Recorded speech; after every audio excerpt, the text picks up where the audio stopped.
John Dorsey will speak at the Combine in Indianapolis. So what are the questions that you want to ask John Dorsey when we are in Indianapolis for the Combine, Mary Kay? What's something you want to ask Dorsey about?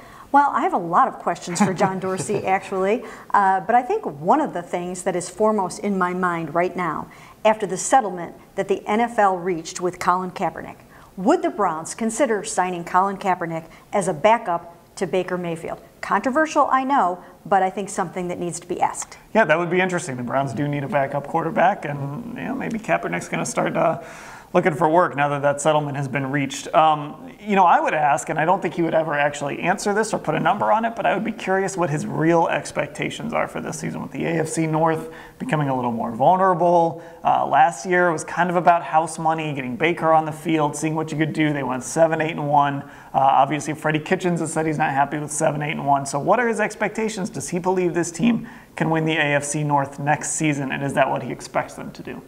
I'm curious to find out, and I'm sure he'll be asked about this, I'm sure all the GMs will be asked about this, how they view the AAF and how they see that through a scout's eyes or through a player personnel scope. Because there are a lot of players there, obviously, who want to get to the NFL. They've talked about having that league connected to the NFL. A lot of players who have been in training camp with the Browns in recent years. So I'm interested to see if Dorsey sees that as a viable way of keeping players and helping them grow and get back to the NFL. Carter Schultz, I think, is in the AAF, who you were doing a little fight tracker with a couple of training camps ago. Mary Kay, I think you had one more. Yeah, well, like I said, I have a lot more, but for purposes of this video, I'll try to keep it brief.